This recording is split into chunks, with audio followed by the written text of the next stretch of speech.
Dating ಆ್ಯಪ್ನಲ್ಲಿ ಪರಿಚಯವಾದ ಯುವತಿಯ ಮಾತಿಗೆ ಮರುಳದ ಟೆಕ್ಕಿಯೊಬ್ಬ ಕೋಟಿ ರೂಪಾಯಿ ಕಳೆದುಕೊಂಡ ಘಟನೆ ಬೆಂಗಳೂರಿನಲ್ಲಿ ಬೆಳಕಿಗೆ ಬಂದಿದೆ. ಟ್ರೇಡಿಂಗ್ನಲ್ಲಿ ಹೆಚ್ಚು ಲಾಭ ಸಿಗುತ್ತದೆ ಎಂದು ನಂಬಿಸಿ ಸುಮಾರು 1.5 ಕೋಟಿ ರೂಪಾಯಿ ವಂಚನೆ ಮಾಡಿರುವ ಆರೋಪ ಕೇಳಿ ಬಂದಿದೆ.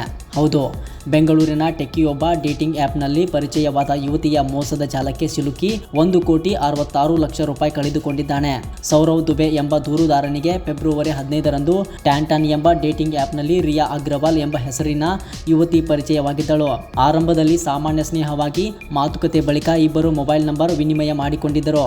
ನಂತರ ವಿಡಿಯೋ ಹಾಗೂ ಆಡಿಯೋ ಕಾಲ್ಗಳ ಮೂಲಕ ಸೌರವ್ನ ವಿಶ್ವಾಸ ಗೆದ್ದಿದ್ದ ರಿಯಾ ಟ್ರೇಡಿಂಗ್ ಮೂಲಕ ಹೆಚ್ಚಿನ ಲಾಭ ಗಳಿಸಬಹುದು ಎಂದು ನಂಬಿಸಿದ್ದಳು. ಸುಂದರಿಯ ಮಾತಿಗೆ ಮರುಳಾದ ಸೌರವ್ ದುಬೆ ಹಂತವಾಗಿ ವಿವಿಧ ಖಾತೆಗಳಿಗೆ ಹಣ ಹೂಡಿಕೆ ಮಾಡತೊಡಗಿದ್ದಾನೆ. ಕೇವಲ 3 ತಿಂಗಳ ಅವಧಿಯಲ್ಲಿ ಬರೋಬ್ಬರಿ 1,66 ಲಕ್ಷ ರೂಪಾಯಿಯನ್ನು ಟ್ರೇಡಿಂಗ್ ಹೆಸರಿನಲ್ಲಿ ಹೂಡಿಕೆ ಮಾಡಿದ್ದಾನೆ ಎನ್ನಲಾಗಿದೆ. ಆದರೆ ಹೂಡಿಕೆ ಮಾಡಿದ ದೊಡ್ಡ ಮೊತ್ತದಲ್ಲಿ ಸೌರವ್ಗೆ ವಾಪಸ್ ಸಿಕ್ಕಿದ್ದು ಕೇವಲ 4,250 ರೂಪಾಯಿ ಮಾತ್ರ. ಬಳಿಕ ಅನುಮಾನಗೊಂಡ ಸೌರವ್ ತನ್ನ ಹಣ ವಾಪಸ್ ನೀಡುವಂತೆ ಕೇಳಿದ್ದಾನೆ. ಹಣ ಕೇಳುತ್ತಿದ್ದಂತೆಯೇ ರಿಯಾ ಅಗ್ರವಾಲ್ ಬಳಸುತ್ತಿದ್ದ ಮೊಬೈಲ್ ನಂಬರ್ ಸ್ವಿಚ್ ಆಫ್ ಆಗಿದ್ದು ಸಂಪರ್ಕ ಸಂಪೂರ್ಣ ಕಡಿತಗೊಂಡಿದೆ.